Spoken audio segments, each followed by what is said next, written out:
we'll move on to the Essex Serpent, because I think it was the Essex Serpent was an interesting shift from this sort of like, I don't know, just really juvenile looking Star Wars show into more of an art piece. I really want to read the source material. That interests me, but and I'm really interested in what Altus had to say, because he said he's got some spiciness to pepper in here. The Essex. So this I couldn't tell. Let me just. Is it a show or is it a? That's one. Oh, it's okay. It is a series. So this is going to be a series on Apple TV Plus. So I'll probably never see it, but we'll see. Won't legally see it. Right. The serpent has come. She was taken for her sins. No, it was an accident. God will look after her now.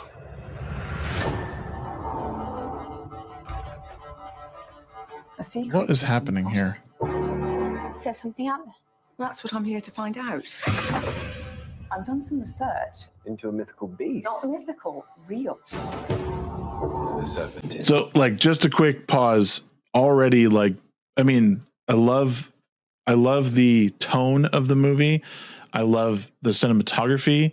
I don't love Claire Danes. Like, she has that concerned look on her face all the time that kind of makes me mad. But like, just this shot here, like the river sneaking through, everything, the serpent, if you will, like just really great stuff. You see it throughout the entire trailer. It's an invention, a symptom of the times we live in. So you're against progress? I'd rather believe that people have actually seen than an invisible god. Is that blasphemy? We won't get my husband to judge you, no matter how hard you try. Everyone's a little on edge at the moment. Lock your doors, say your prayers!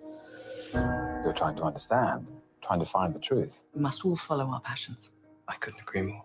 I'm scared. And I love, like, basically halfway through this trailer, there's like this flip. There's like, in the beginning, we're meant to believe that the serpent is like a beast, some mythical, like, or even just some monster that might be, in the river there. But now it takes this like turn, like becomes more of a religious thing, or it's within somebody. It's in us.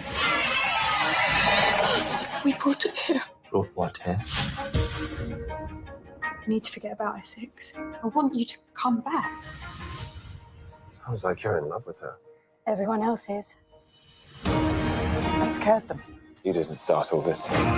We can't control our inner thoughts, but they can influence us. It was woman that was tempted by the serpent. It was woman that ate the fruit. Tasted evil.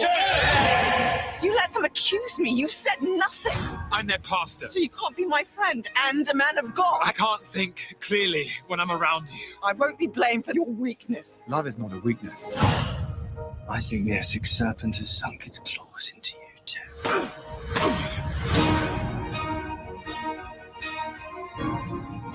Every one of us lives with doubt and fear. And now is the time for us to come together. Don't be scared. It's when we're most lost that the source of light is closest.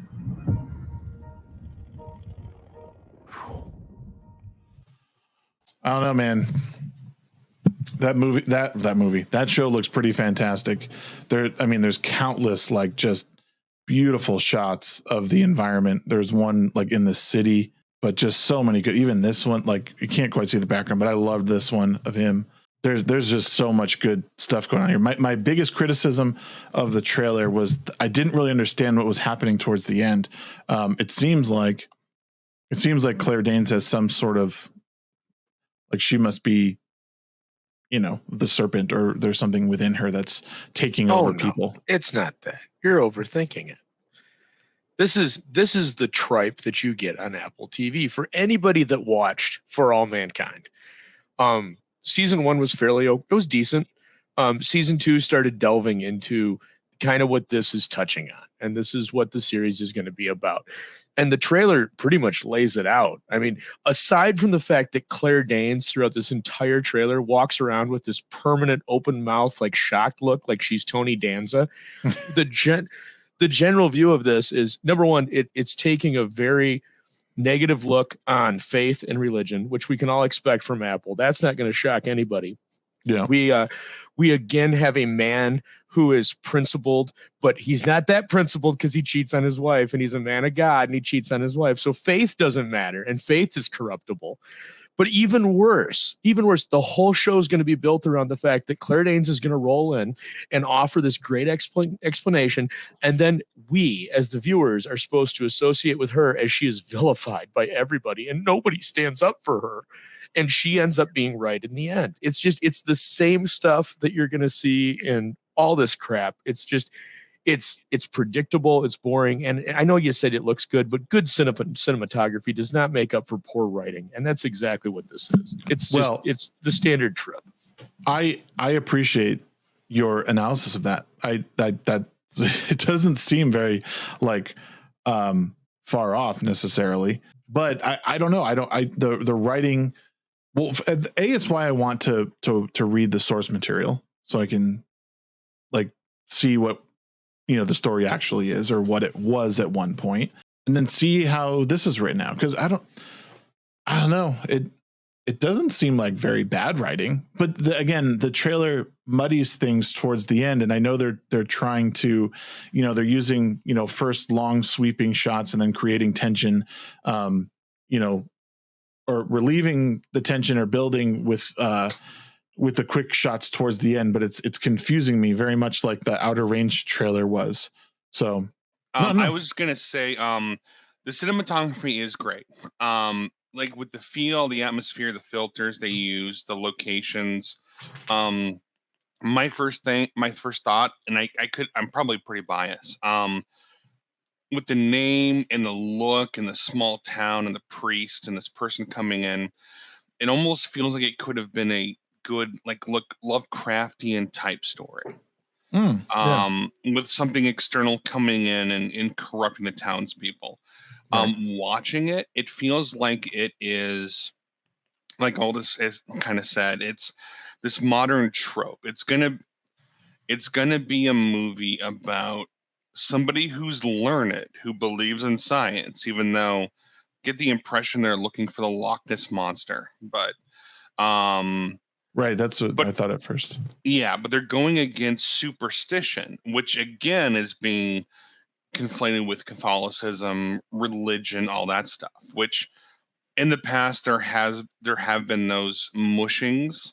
Yeah. But it is a trope now that it's all superstition. So I don't think there's going to be anything I've seen that there is anything supernatural. It's going to be about a learned person who comes into town, who is scientifically minded, who is going to be going across a superstitious and kind of ignorant populace. And then the B plot of that is going to be this weird romance between a priest who, again, we see the trope a million times, the unfaithful man of God, who's supposed to be a pillar of the community, who doesn't believe in what he's saying. He can't even be faithful to his family. I don't know. I think you're jumping the gun on that, honestly, because it seems like, well, it's shown right in the trailer that he whatever that is, it's shown and heavily suggested that that's the case. Right. No, and this is what I'm saying. If you want to do something that's shocking, you make this film and you have Hiddleston's character be a true man of God and faith and compassion and love, and imbibe all the principles that Christianity actually imbibes versus Hollywood's take on it. And then that would present her in a poor light, because then she's coming in and throwing her weight around in her opinion, and he would be calm and compassionate and saying, we need to hear her out and let's listen to her. And she would just be raving like a lunatic that that's not good enough. And, like she was there when she's yelling at him. And if his response, instead of being, well, I can't keep my mind, because I love you. Like if he instead would have been, I try to take everything fairly and equally. and just step back, that changes the entire context of that scene and thereby the show from what they've presented here. And it's just, that's why I'm saying it's predictable, because we know how this goes. We've seen this. All they've done is wrapped it in a different cloth and presented it in a new setting with good cinematography. If you want to see a better sorry. No. I think you swallowed your mic carefully. I was going to say that. Damn it, Shax. Okay. No, you got really loud in the beginning. Maybe just sit back. Sorry, I have like my mic closer to my face because apparently it's moving when I have it on my desk. So I'm trying to make myself sound decent. But if you want to see a better version of this, just watch Midnight Mass. Like I'm getting a lot of Midnight Mass vibes from this trailer, and I'm not gonna lie, I'm not what's the word, excited or bored by this trailer. I feel nothing from this. I would like to point out Midnight Mass, yet another example of the priest that cannot be faithful to his vows or his faith. But he has redemption at the end. I want to point out that there is an insanely long review of that on Aldis's channel, which I definitely was not a part of and inebriated. I feel like I'm the only one who appreciates anything about this trailer, and that's fine. That's totally good. No, it has beautiful cinematography. You're just the Hiddleston sim. Well, no, but what I'm saying is you guys are making assumptions about writing and the ending. Like, you couldn't possibly know what the ending to this is unless you read the book Zombie. That's like saying look at what's going on. It's on Apple TV. Yeah, but okay. What has Apple TV produced? Show me one show on Apple TV where they've presented a male that's in a marriage as a stable person and that's a rock, that is a man of principle and foundation. Show me that. Because I concede your point if you can show me that, because I haven't seen that from Apple TV in anything I've watched. Yeah, I can't show you that. But what I'm saying is I don't know if, because I got the opposite feeling from Hiddleston's character, is that I think there was something else going on, like whether or not Claire Danes is aware of what's happening or not is the question to me. She obviously is the perpetrator of whatever is going on, and I think he is resisted and tried to be as good as possible. Now, I don't necessarily appreciate the demonization of Christianity or whatever. Like, it's overdone. And those were gonna be my words. Yeah, it's kind of dumb. I'm not coming from a position of faith on this. I'm just coming. Right, I appreciate a good story, and this is such a tired trope at this point. It was interesting 20 years ago. Now do something different. My only point to this stuff is that I've seen enough trailers. Because I'm a story guy, so I kind of focus on it. But they revealed enough in this trailer. You get the tension between, well, I don't necessarily agree with that she's the cause of things. I think she's potentially going to be the heretic character. She's going to come in because she's a woman of science, and it's a town that is steeped in quote unquote like superstition. Yeah. So anything that's weird because that goes on in the town, they're going to blame on her because she's a non-believer. And again, it's a trope I've seen too much lately of. But things get revealed a little bit too much in some regards. And again, for me, I went in, I see the title, The Essex Serpent. In my brain, I see the atmosphere, the mood, the sets.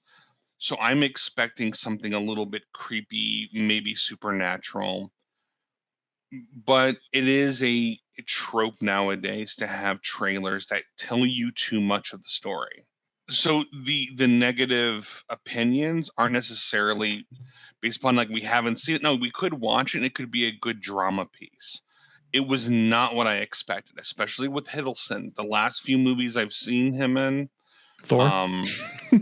Well, no, Thor. There was the Crimson one from Guillermo del Toro. Yeah, so you kind of go into this with the name and the look of it, and you expect this kind of like Victorian era, slow burn, creepy, potentially supernatural thing. Crimson Peak, that was it. But then if you like watching it, I'm like, it's not about that. This is literally about superstition versus science. And then the other plot is this forbidden romance. I must have missed the science part of it, but I could be wrong. Because of her, she's there investigating, and especially the way she's dressed is very atypical. I don't What know. was she investigating? The She like came the, here, I think, for the serpent that was seen. So interesting. And that's the other confusing part because it sounds. I'm sorry. I was going to say I read the book a million years ago, which may have been a couple years, but my memory's crap.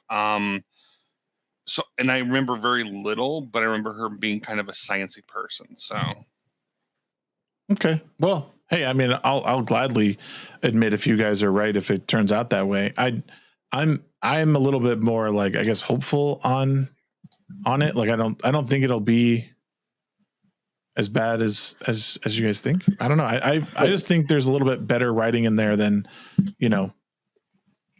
For me, like I don't want shows to be bad. I want them to be good, but I'm just kind of tired of putting blind hope into shows nowadays because it's what just. Else do you have? Beer, toast, butter. I don't know. And he's never had any of those. Well, I'll tell you when you're like, what else do you have? You got to watch something. There's hundreds of options. Yeah, here on YouTube, there's the Dust Network where you can watch, 30 great 15 to 20 minute sci-fi films and, get those that are better written than 90% of the stuff on Netflix, Amazon, Apple, HBO Max, whatever. I also recommend Oats Studio. They do a lot of cool stuff too. Yeah, Oats Studios is great as well. But it's just I understand what you're saying, Shags. It's just lately, like in the last 5 years, it's hyper accelerated. Trailers are definitely exposing more of the story, and it's gotten to the point where it's just everything is the same repackaged trash. So it's like, oh, okay, you watch a trailer, and like Snick was saying, you know where it's headed, and there's no surprise anymore. It's all predictable. All right. Well, we tried with that.